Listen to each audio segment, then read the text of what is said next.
Ingresa al mundo de la selva. Misiones Amazónicas. Valorando y difundiendo las culturas vivas de nuestro país y la actividad que los misioneros desarrollan en ella. Misiones Amazónicas. Superemos las distancias e identifiquémonos con los pueblos amazónicos. Escuchemos Misiones Amazónicas.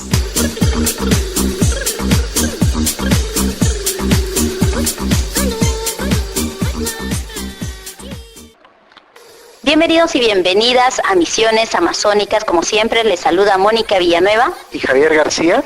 Estamos muy contentos de iniciar una nueva emisión con ustedes porque hoy día vamos a tocar un tema sumamente importante, ensayos amazónicos. Y ustedes se preguntarán, ¿qué son ensayos amazónicos? Pues es una publicación que recoge escritos por el misionero dominico Ricardo Álvarez Lobo en forma de artículos y conferencias desde 1955 hasta el 2013.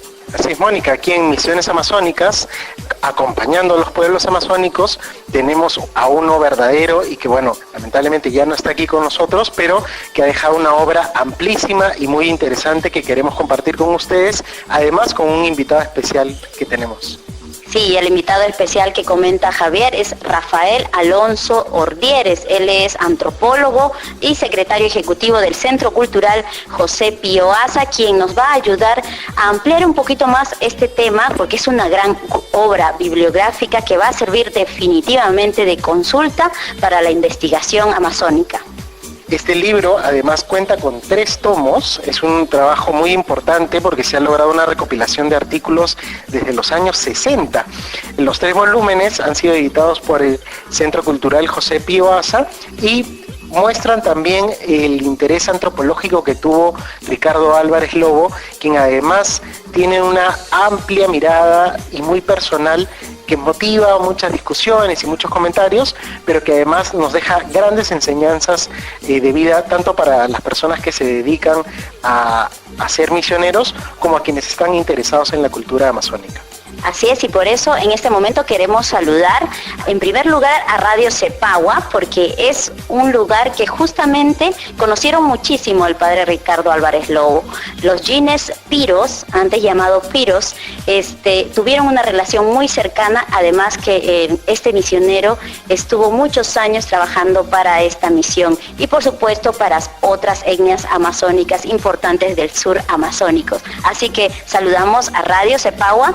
Y también a Radio Quillabamba, Radio Madre de Dios y Radio San Martín. Tenemos unos bloques muy interesantes hoy para tocar, tenemos entrevistas como la que vamos a tener con Alonso y además secciones como Ellos nos cuentan, La Selva al Día y Cuidado de la Creación.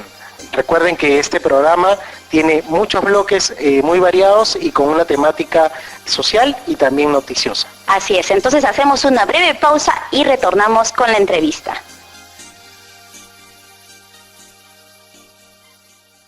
Les presentamos el Centro Cultural José Pío Asa, entidad de los misioneros dominicos que promueve el conocimiento y rescate de las culturas amazónicas, así como la actividad misionera en el suroriente peruano. Entre nuestras actividades y servicios, destacamos el Museo Etnográfico de la Amazonía, servicio de biblioteca abierto a investigadores, estudiantes y público interesado, orientación sobre la realidad amazónica, publicaciones de análisis sociocultural, así como cursos y seminarios especializados en el análisis de temáticas amazónicas referidas a varias disciplinas. Te invitamos a visitar nuestro centro cultural y su museo en el Jirón Callao 562, Cercado de Lima. También puedes llamarnos al 331-0771 o visitar nuestra página web www.selvasperú.org.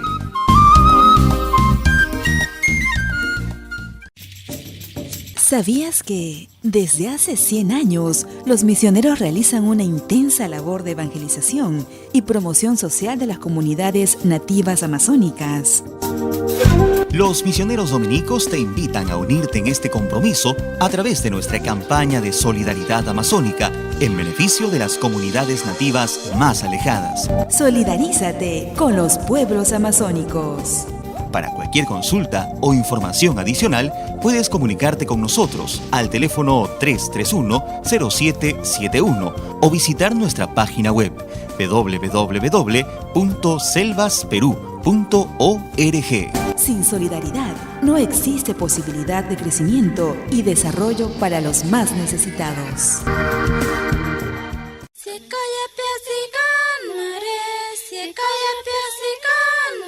Los pueblos indígenas tienen el derecho colectivo de vivir en libertad, paz y seguridad como pueblos distintos y no serán sometidos a ningún acto de genocidio ni a ningún otro acto de violencia.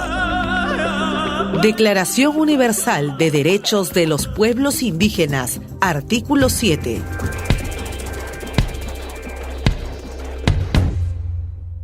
Continuamos en Misiones Amazónicas y como ya les habíamos prometido a nuestros amigos oyentes, tenemos de invitado hoy al antropólogo Rafael Alonso Ordiere, secretario técnico del Centro Cultural José Pío Asa. Y con él vamos a conversar sobre ensayos amazónicos. Así es, este libro tan apasionante que reúne toda la obra de investigación antropológica de Ricardo Álvarez Lobo, de quien vamos a hacer una pequeña semblanza, ¿no?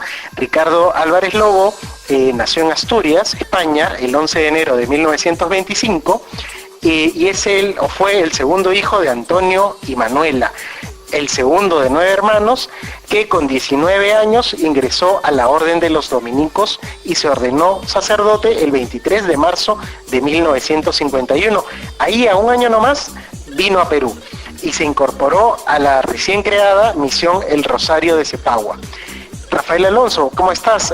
Nos alegra mucho tenerte aquí en el programa y también poder compartir esta experiencia editando una obra tan interesante como son los ensayos amazónicos. ¿Qué tal? ¿Cómo están? Buenas tardes y muchas gracias por la invitación. Un gusto poder hablar de un libro muy interesante, muy atractivo y al que hemos dedicado en el Centro Pío Asa un buen esfuerzo de tiempo, de económico y de servicio, digamos, al público que nos sigue. Rafael, hemos tenido la suerte de conocer a Ricardo Álvarez Lobo. De hecho, tú has tenido más tiempo de convivencia con él, compartires, de diálogos, conversas, etcétera, anécdotas, a lo mejor también que nos puedas contar, ¿no? He tenido la suerte de poder conocerlo a él personalmente y de verdad ha marcado una huella para todos los que hemos podido dialogar con él justamente en ese tema apasionante que es la Amazonía y dedicarse a los pueblos amazónicos, ¿no? Entonces, nos gustaría que nos contaras un poquito cómo fue esa amistad, esa relación que tuviste con Ricardo Álvarez Lobo. Sí, es una historia un poco compleja. Ricardo ha tenido siempre una personalidad muy especial, muy propia, y yo creo, sin ánimo de criticar a nadie, ni mucho menos, ha sido una persona muy incomprendida durante unos 40 años. Digo unos 40 años, no por decir una cifra, sino porque el tiempo en que él trabajó en Misiones, su faceta de antropólogo, que es la que ha marcado siempre su vida, pues resultaba un poco difícil de captar y de comprender dentro del medio en el que vivía y se movía. Cuando yo llegué a Perú en el año 90 y me puse a estudiar antropología, yo creo que Ricardo encontró a alguien un poco de su cuerda, un poco de su dinámica, y eso de alguna manera nos relacionó bastante. Él recién había venido a vivir acá a Lima, también en ese año, el año 91 creo que fue, y para mí fue un gran apoyo, porque yo me metía en un campo, pues para mí bastante desconocido, el amazónico, el etnográfico, el cultural de la Amazonía y el antropológico. Así que desde entonces pudimos un poco acercarnos. Luego la relación fue mucho más estrecha a partir de la creación del Centro Pío Asa, ¿no? Rafael, es muy interesante la vida que tuvo este hombre, el padre Ricardo, por todo lo que hizo, además, reconocido, además dentro de los pueblos amazónicos lo llamaban el Piro, ¿no? Pero dentro de lo que yo he podido leer en este libro, que me llamaba mucho la atención, es el amplio conocimiento que tiene del tema, el desarrollo de toda una investigación antropológica, como como bien cuentas, y también este acercamiento a las comunidades que lo ha llevado a desarrollar un sinfín de actividades y además a involucrarse mucho en ellas, ¿no? Sí, algunos de sus profesores en París, en la universidad donde él estudió antropología, yo no sé si le cuestionaban o le aplaudían, pero le decían que era muy difícil captar su pensamiento porque se movía constantemente entre la ideología nativa y la ideología occidental. Era muy difícil entenderle. A Ricardo siempre ha sido muy difícil entenderle, excepto cuando escribe. Cuando escribe se le entiende muy bien, cuando hablaba se le entendía menos.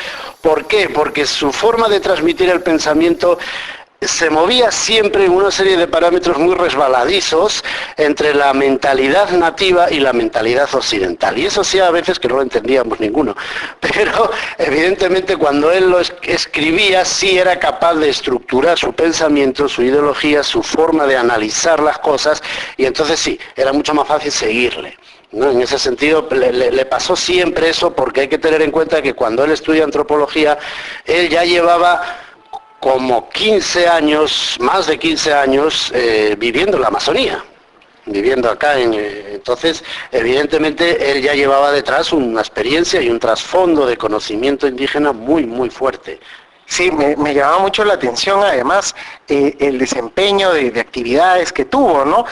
Agricultor, ganadero, comerciante, profesor, director de un colegio, juez y policía, capellán de la colonia penal del Cepa y hasta primer alcalde de Cepagua, ¿no?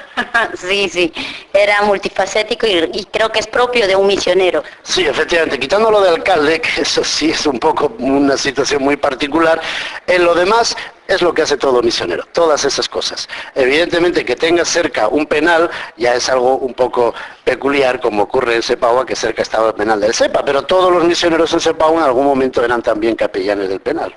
Y así como mencionó Javier que él se abocó a profundidad a la etnia Jine Piro, y tenemos muchísimos escritos de él que también podrías hacer referencia. También él tuvo la oportunidad de conversar con otras etnias como la machiguenga, como los nahuas. Cuéntanos un poco de eso. Sí, a ver, el padre Ricardo tomó una bandera un poquito compleja en su momento. Estamos hablando de los años 70, estamos hablando del gobierno militar de Velasco, y estamos hablando de Sinamos, de la política de Sinamos con respecto a las comunidades o a las poblaciones aborígenes. Él tomó la bandera de la comunidad multiétnica, algo que no estaba dentro de las leyes, algo que le desconfiguró un poco a Sinamos, le sacó de sitio porque no existía esa figura, porque la figura de la creación de comunidades nativas se basaba en un modelo, el modelo que se había desarrollado en los Andes, el modelo campesino que se quiso aplicar a la selva. Y claro, en los Andes hay una etnia, la etnia quechua. En la Amazonía hay montones de etnias y para encima nos encontramos con una comunidad como Cepagua en la que existían yines, amahuacas y aminaguas como tres etnias principales, a los cuales se añadían los ashánicas, que entonces llamaban campas, los machiguengas y algunos otros por ahí sueltos. Entonces, claro, eso fue todo un conflicto muy fuerte de enfrentamiento también con el Estado, porque no se aceptaba la creación de una comunidad nativa multiétnica. Había que crear si eran tres etnias, tres comunidades.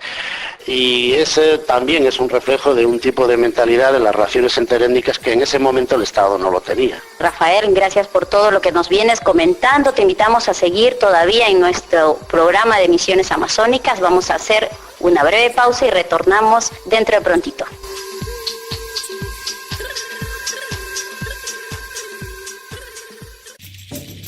¿Sabías que desde hace 100 años los misioneros realizan una intensa labor de evangelización y promoción social de las comunidades nativas amazónicas?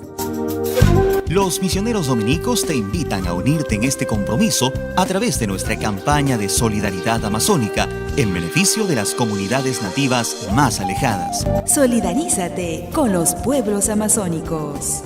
Para cualquier consulta o información adicional, puedes comunicarte con nosotros al teléfono 331-0771 o visitar nuestra página web www.selvasperú.org. Sin solidaridad no existe posibilidad de crecimiento y desarrollo para los más necesitados.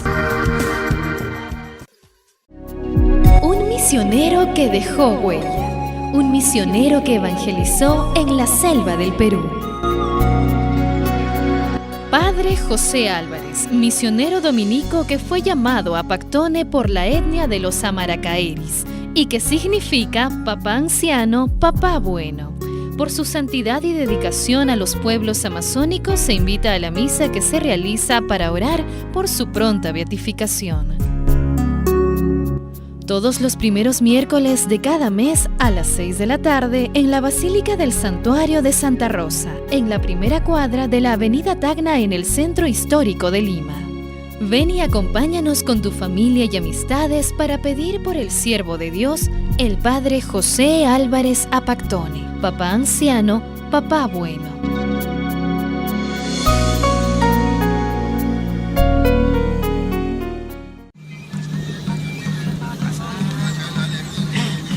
Los pueblos indígenas tienen derecho a revitalizar, utilizar, fomentar y transmitir a las generaciones futuras sus historias, idiomas, tradiciones orales, filosofías, sistemas de escritura y literaturas, y a atribuir nombres a sus comunidades, lugares y personas, y mantenerlos.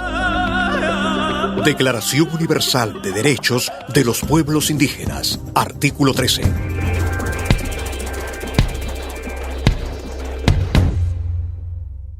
Bien, queridos oyentes, seguimos en Misiones Amazónicas, hoy hablando de ensayos amazónicos. Tenemos de invitado a Rafael Alonso Ordieres, secretario técnico del Centro Cultural José Pío Asa. Con él estamos justamente dialogando acerca de esta publicación tan interesante del misionero dominico Ricardo Álvarez Lobo.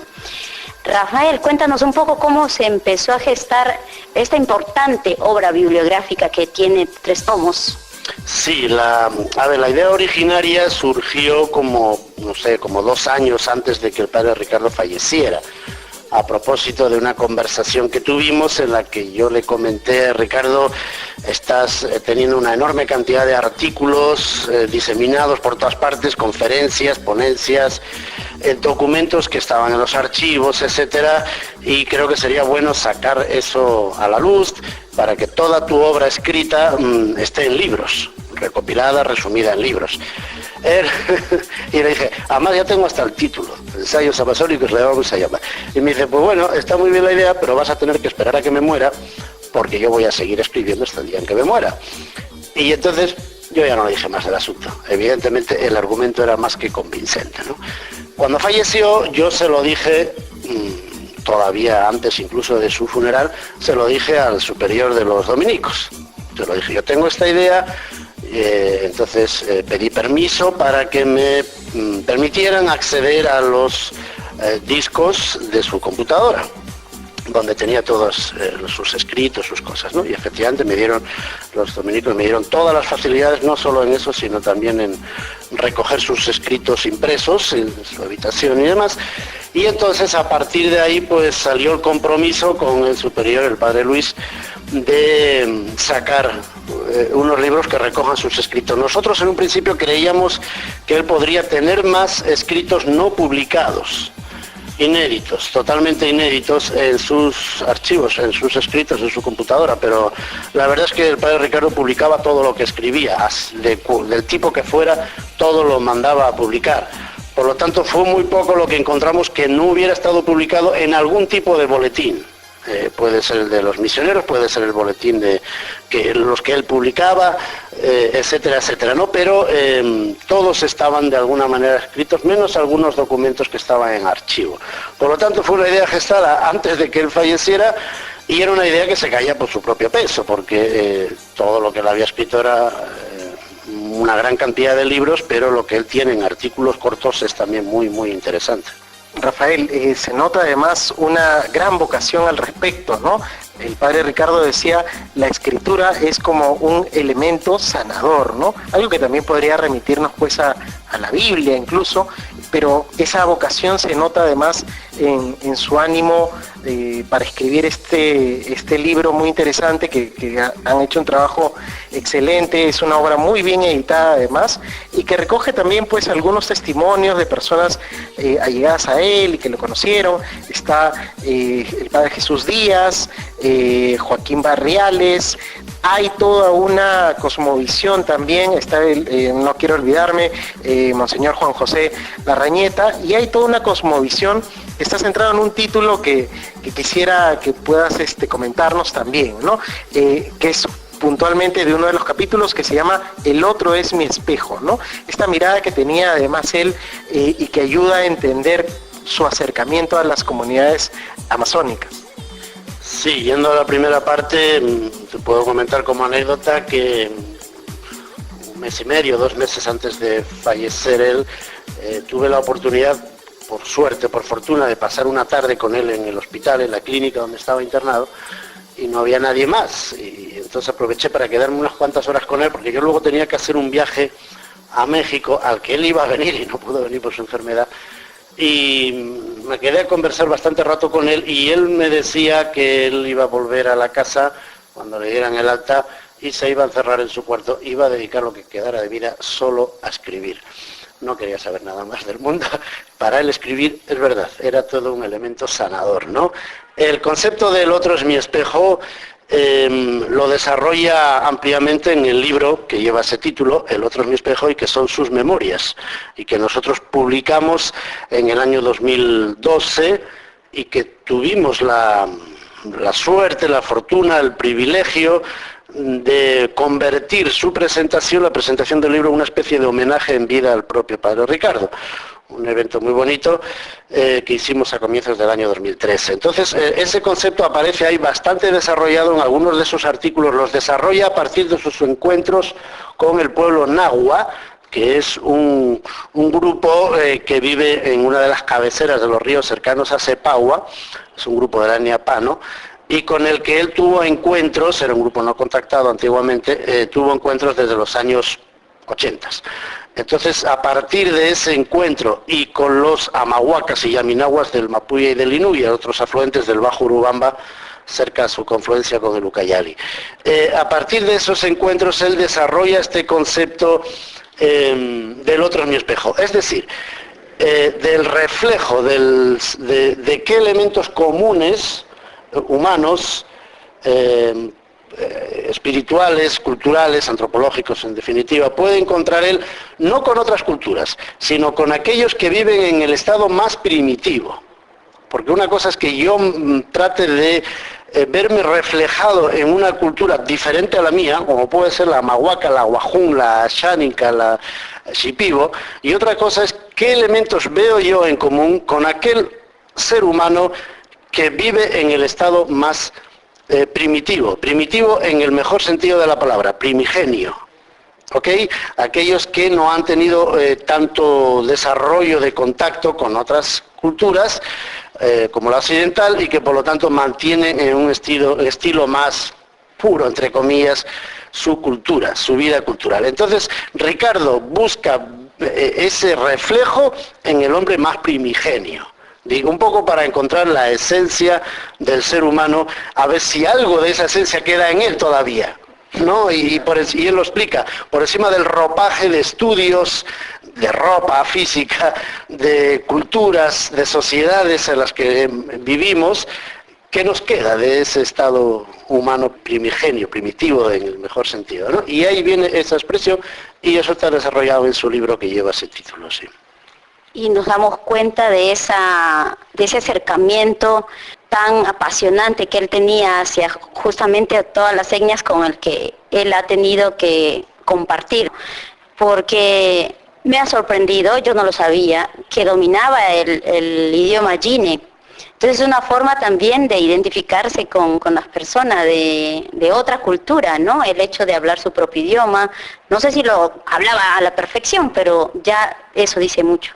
El Yine lo sabía perfectamente bien, y el amahuaca lo chapurreaba, que decimos. Algo lo hablaba porque él hizo, gracias a un curaca llamado Camacho, de los amahuacas del Mapuya, él pudo contactar con esos grupos allá, ¿no? Y él llegó a conocer también un poquito ese idioma. El idioma Yine sí, antiguamente Los misioneros, la inmensa mayoría de ellos, llegaba a conocer los idiomas. ¿Por qué? Porque antes los misioneros trabajaban muchos años en el mismo lugar. Eso después, con los nuevos desarrollos de la pedagogía pastoral, de la propia presencia de la Iglesia, del desarrollo de medios de comunicación y de vías de comunicación y demás, ya no se da porque los misioneros fluctúan mucho más.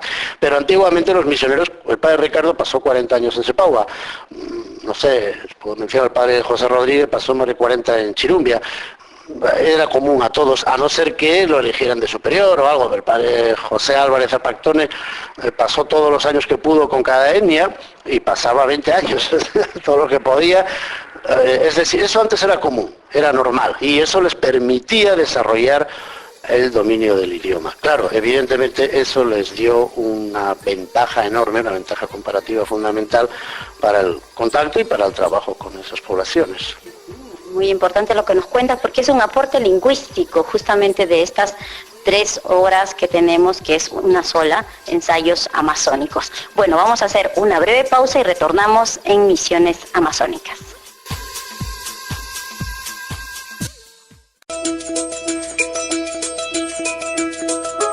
Recuérdame en tus oraciones, yo también creo en Dios. Es el lema de la cadena de oración que se inicia para pedir por las misiones en la selva. Te invitamos a unirte a esta cadena de oración elevando una intención por las comunidades nativas que son atendidas por los misioneros dominicos en Madre de Dios, Cusco y Ucayali. En tu grupo de oración, en familia y personalmente, pide por el fortalecimiento y la expansión de las misiones católicas en la Amazonía de nuestro país. Únete a la cadena de oración por las misiones en la selva y recuerda que la oración es pieza clave para la comunión. El Vicariato Apostólico de Puerto Maldonado te lo agradecerá. Para mayores informes, comunícate con el Centro Cultural José Pío Asa al 3310771 o visita nuestra página web www.selvasperú.org.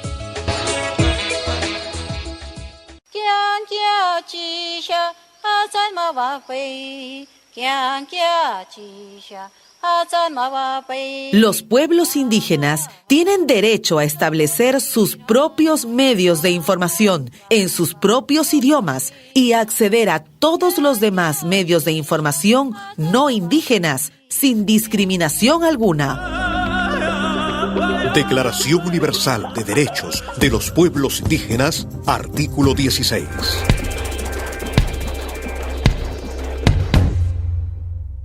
Continuamos en Misiones Amazónicas. Estamos conversando con Rafael Alonso sobre el libro Ensayos Amazónicos de Ricardo Álvarez Lobo. Este libro tiene 3 volúmenes, el primero dedicado puramente a los ensayos misioneros, el segundo a los ensayos de etnohistoria y el último a ensayos indigenistas. Rafael, me ha llamado mucho la atención la cantidad de artículos que se han recopilado y los tiempos de los que datan, ¿no? Hablamos desde los años 60 y leyendo algunos de ellos uno puede ver cómo hay problemáticas que subsisten hasta la actualidad, de modo tal que no es un libro que haya pasado de moda, sino todo lo contrario, que parece que se adapta muy bien a la problemática y a muchos de los temas que se siguen discutiendo hasta hoy. Sí, bueno, evidentemente a veces los estudios no van tanto en función a los temas o a las problemáticas que hay en un área determinado, sino a los focos de interés que uno tiene. Padre Ricardo escribe desde los años 50, más atrás todavía de lo que decías, desde que llegó, desde el año 55, publica. Lo que pasa que él al principio, siguiendo un poco el estilo clásico de los misioneros, escribía más sobre etnografía, descripción más pura de las culturas, sin entrar en sus análisis o sus interpretaciones. Será después, cuando se acerca a lo que es la mentalidad indígena, cuando empieza a escribir ya artículos de interpretación, ¿no? Y de comprensión de las culturas. Y después de los años 70, cuando ya ha realizado sus estudios de antropología, con mucha más fuerza, ¿no? Ya se dedica exclusivamente a lo que son estudios puramente antropológicos, ¿no? Los temas, cambian en la medida en que cambian las épocas, cambian los gobiernos, cambian las problemáticas, pero mira, en la Amazonía tenemos algunos puntos que se han mantenido en los últimos 30, 40 años. El principal es el que está desde siempre, desde mucho más antes, es el de la extracción de recursos naturales. El que sí está de moda en los últimos 30 o 40 años es el tema de hidrocarburos, que en esta zona donde vive el padre Ricardo es desde los años 70. Cuando empieza la Total, la empresa francesa Total, y luego ya viene la Shell, etcétera, ¿no? Con todo lo del gas de camisea. Ese es el tema más fuerte, y junto al tema de hidrocarburos está el tema de la extracción de madera, que es el punto fuerte en Cepagua. Entonces el tema de extracción de recursos es siempre el punto conflictivo, digamos. El otro es el tema del Estado, la presencia del Estado, los servicios sociales. Una de las grandes preocupaciones, casi obsesiones por épocas del padre Ricardo, fue la educación. Él fue profesor en el colegio y fue director también del colegio de Cepagua, es el colegio de la misión, y él desarrolla incluso uno de sus volúmenes de la colección Cepagua, que son 11 volúmenes, uno de ellos está dedicado al tema de la educación, y es un hombre muy comprometido con nuevas fórmulas, nuevas dinámicas. Él ha participado muy directamente en iniciativas muy creativas que hubo a nivel de educación, como fue el Grupo Móvil de la Amazonía, que trabajó en toda esa zona, que luego dio origen a un convenio entre el Estado y la Iglesia, que se llama RESOP, y él también participó muy directamente en todo este inicio de la presencia de misioneros seglares, profesores, y en otros sectores como salud, ¿no? Tal vez por eso es que él comenta, o en uno de los capítulos del libro se habla de la misión de Cepagua como una realidad diferente, ¿no? ¿A qué se refería específicamente él con este tema? Bueno, él estaba tan identificado con Cepagua que todo en Cepagua le parecía diferente al resto. Pero Cepagua siempre fue un lugar muy particular, sobre todo, ya lo mencioné antes, por el carácter multiétnico de Cepagua, porque es la única misión que tenemos, y casi en toda la Amazonía, pero sobre todo en la parte sur, en la que han confluido muchos grupos étnicos diferentes. Hoy en día es verdad que la realidad ha cambiado bastante porque esos grupos étnicos son más minoritarios dentro de la población de Cepagua, pero en ese momento la construcción de la misión fue bajo el pilar de la convivencia entre grupos étnicos tradicionalmente enemigos, enfrentados y guerrilleros, y además fue espacio de liberación para aquellas familias que estaban sometidas a los hacendados de la zona. En esa época en que llega Ricardo, en los años 50, todavía existía el mercado de compraventa de niños y de mujeres en esa zona, en torno a la población de Atalaya, que está más al norte de Cepagua. La misión, antes de que llegara Ricardo, estaba el padre Francisco Álvarez, el que creó la misión y fue el que se empeñó todos los años que estuvo en esa lucha, de acabar con la esclavitud y con la compraventa de seres humanos. Eso lo recogió el padre Ricardo y él desarrolló toda esa pelea, esa lucha contra los hacendados de la región. Entonces, diferente por eso, porque fue, modelo de convivencia pacífica en grupos enemigos entre sí, y eso se desarrolló, que era posible, porque la comunicación en los grupos nativos siempre está por encima de cualquier otra cosa, y luego el desarrollo de un espacio de libertad, de liberación, entendido como liberación, ¿no? Desde sus propios fundadores. Los fundadores de la misión de Cepagua propiamente no es el misionero, sino las primeras familias nativas que allí vivieron. Rafael, dentro de esa búsqueda que tenía el padre Ricardo por comprender y adentrarse a la mentalidad de los piros, de los jines, nosotros conocemos estas obras importantes que él ha realizado con respecto a los cuentos y mitos y leyendas de esta etnia. Cuéntanos un poco el interés que tuvo el padre de recogerlas, recopilarlas, transmitirlas a través de sus obras, y que la encontramos también en estos ensayos. Sí, bueno, como decía antes, en sus primeros años ahí él desarrolló un poquito la dinámica más típica de los misioneros, de ir recogiendo información cultural. Él le gustaba mucho el tema de los cuentos, de las leyendas, de las narraciones que hacían los nativos, y las fue recogiendo. Las publicó además bastante rápido, porque ya en el año 60 cuando él apenas llevaba menos de 8 años aquí en Perú, ya publicó su primer libro, y es un libro de cuentos, ¿no? El de los piros, mitos, leyendas y cuentos.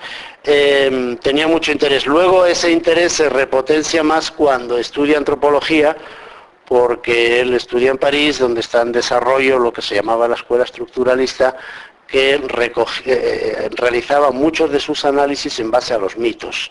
Por lo tanto, a él le vino muy bien tener un conocimiento tan específico de los mitos, pero no los interpretaba, es decir, él no hacía ningún estudio sobre la mitología, sino simplemente los recogía esos cuentos para luego transmitirlos, escribirlos y publicarlos, porque publicó bastante sobre eso.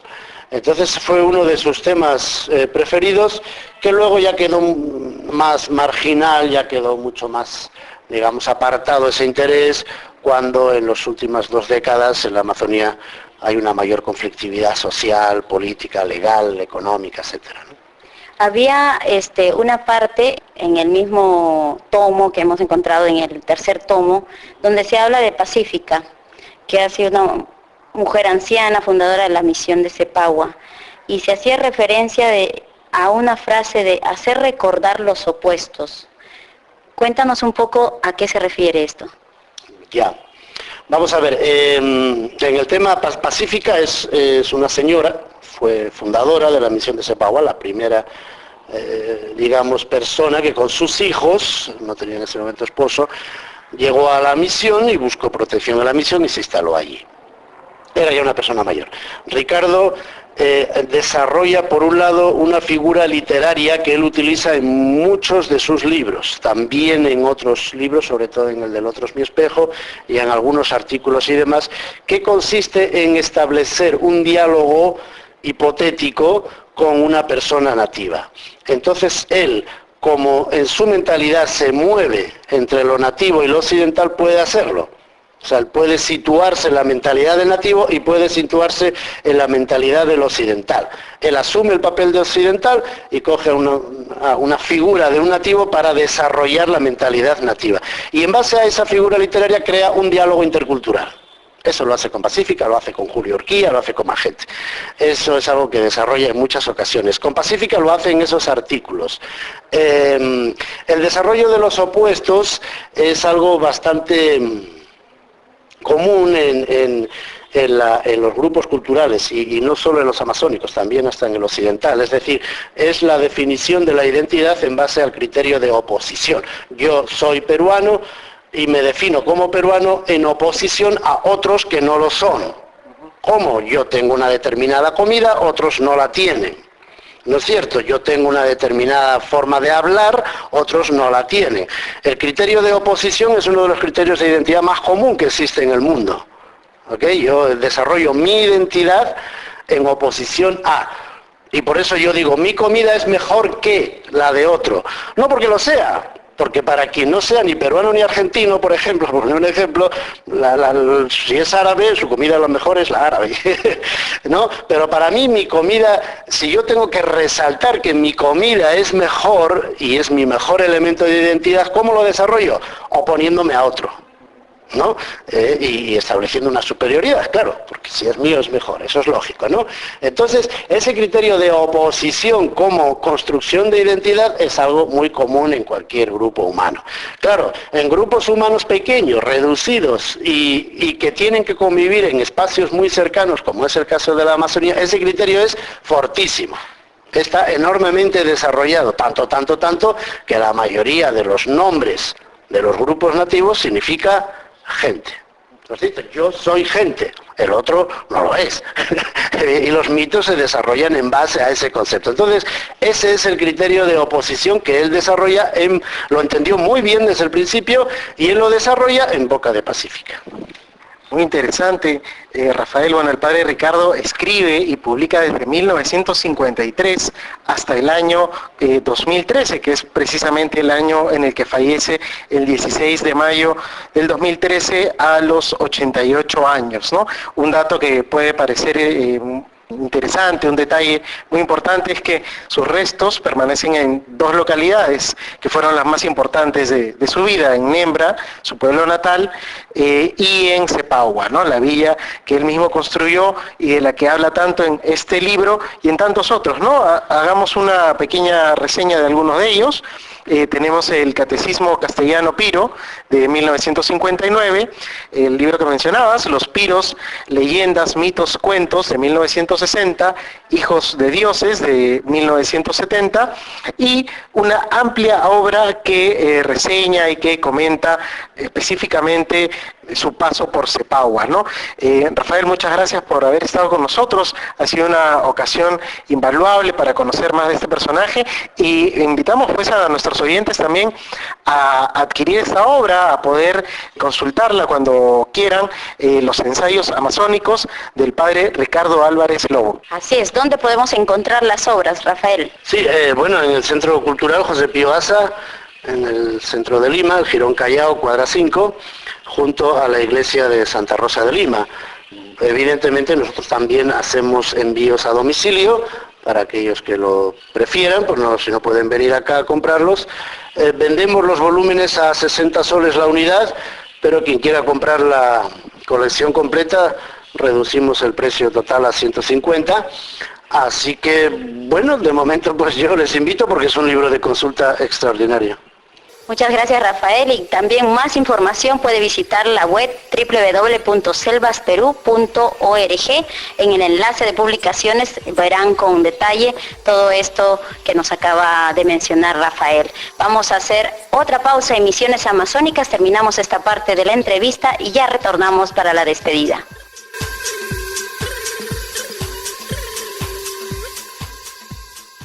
Soy Elder, del pueblo Machillenga, comunidad Incare, del departamento de Cusco, Echarati, Perú. Hablo lengua machillenga y desde la diversidad de nuestro país le mandamos un afectuoso saludo.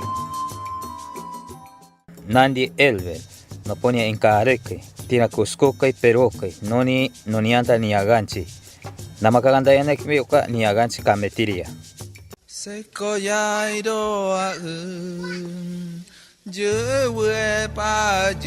Los pueblos indígenas no serán desplazados por la fuerza de sus tierras o territorios. No se procederá a ningún traslado sin el consentimiento libre, previo e informado de los pueblos indígenas interesados. Declaración Universal de Derechos de los Pueblos Indígenas, artículo 10.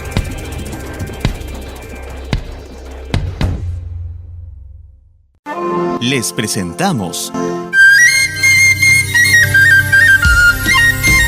el Centro Cultural José Pío Asa, entidad de los misioneros dominicos que promueve el conocimiento y rescate de las culturas amazónicas, así como la actividad misionera en el suroriente peruano. Entre nuestras actividades y servicios destacamos el Museo Etnográfico de la Amazonía, servicio de biblioteca abierto a investigadores, estudiantes y público interesado, orientación sobre la realidad amazónica, publicaciones de análisis sociocultural, así como cursos y seminarios especializados en el análisis de temáticas amazónicas referidas a varias disciplinas. Te invitamos a visitar nuestro centro cultural y su museo en el Jirón Callao 562, Cercado de Lima. También puedes llamarnos al 331-0771 o visitar nuestra página web www.selvasperú.org.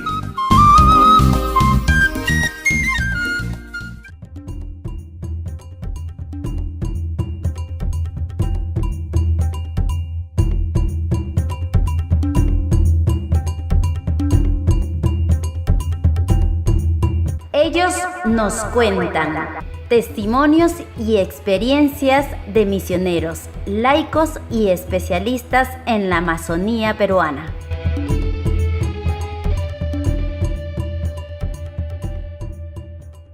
Estamos con Francis Cruz, él es periodista español radicado en Lima, quien hace poco hizo un reportaje en la selva en el Bajo Urubamba. Francis, ¿a qué te remite la siguiente frase? Lo esencial es invisible a los ojos.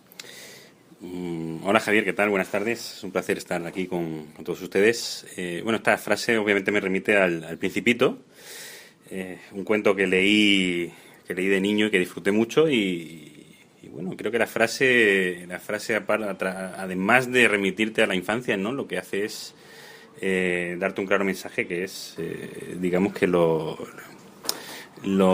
hermoso de la vida está quizás oculto, ¿no? Tras una leve capa, ¿no? Que hay que un poco traspasar, ¿no?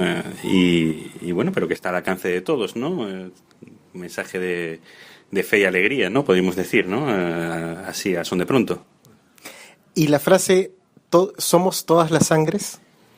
La frase de somos toda la sangre remite también remite a Arguedas, ¿no? Y remite también a esa gran diversidad que tiene el Perú y que está también visible aquí a cualquier momento, en cualquier calle de Lima mismamente, ¿no? Que dicen que Lima es el Perú y aquí está todo visible, ¿no? Es una gran ciudad, una gran mezcla y aquí estamos todos, ¿no? Incluida la sangre española, ¿por qué no? También, ¿no? Y por último, ¿el otro es mi espejo? El otro es mi espejo. En un principio no sé de quién es esta frase, pero supongo que lo primero que se me viene a la mente es que la persona que tenemos enfrente también es parte de que somos, ¿no? Y el sentimiento humano es universal y podemos verlo con cualquier persona, de cualquier condición, de cualquier estrato social. Y podemos disfrutar, tomar una cerveza con él, conversar, reír, ¿no? Y todo está unido, ¿no? Por alguna especie de fuerza universal y ahí está, ¿no? Ese mensaje también, ¿no? Muchas gracias, Francis. Gracias, Javier. Has sido muy amable por tus preguntas.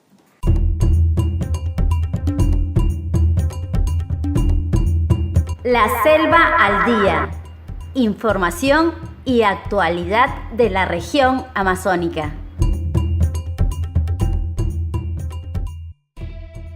Y bien, luego de haber escuchado el interesante testimonio de Francis Cruz en Ellos Nos Cuentan, ahora pues estamos entrando a las informaciones y como ya les decíamos, estamos por acabar el programa, pero vamos a darles dos importantes informaciones acerca de nuestra región.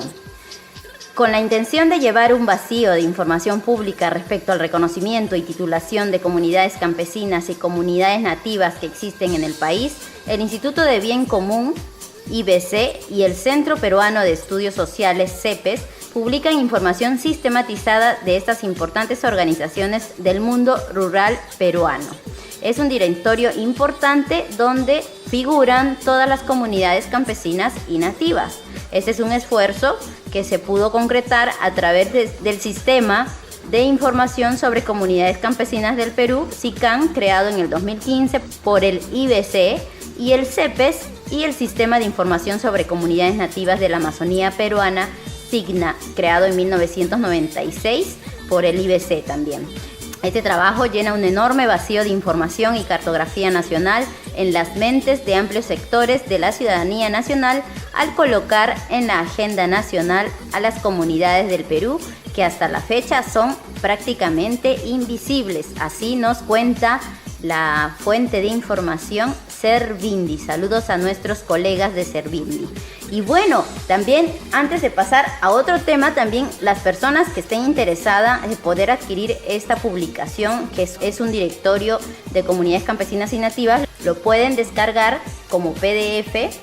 Pueden ingresar a la página web del IBC, del Instituto del Bien Común, y buscar el directorio de comunidades campesinas y nativas y van a encontrar las publicaciones con sus respectivos enlaces para que puedan bajarlo en versión de PDF digital, ¿no? En español. Cuenta con 422 páginas aproximadamente.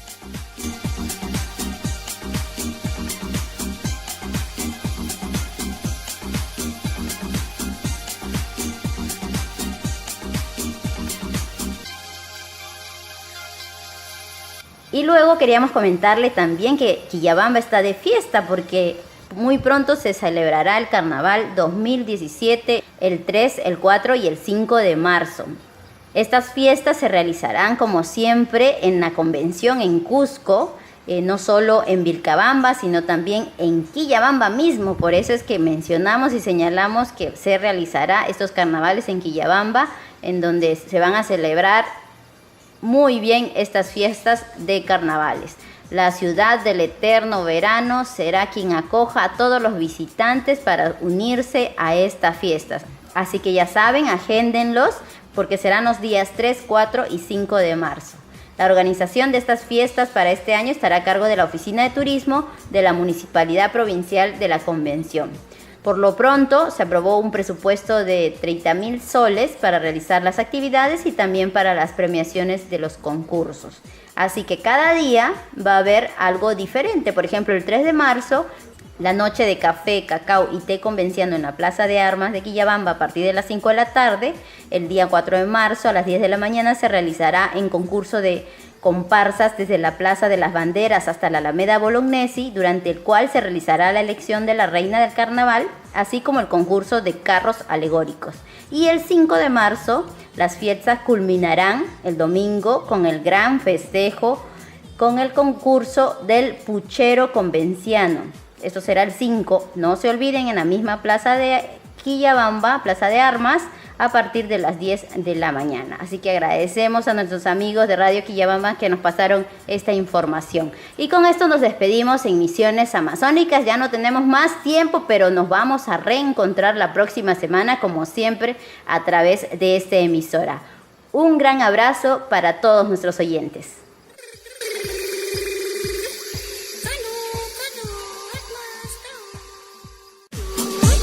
Hemos presentado Misiones Amazónicas, un espacio radial producido por el Centro Cultural José Pío Asa. Los esperamos en el siguiente programa, en el mismo horario y por las ondas de Radio Santa Rosa.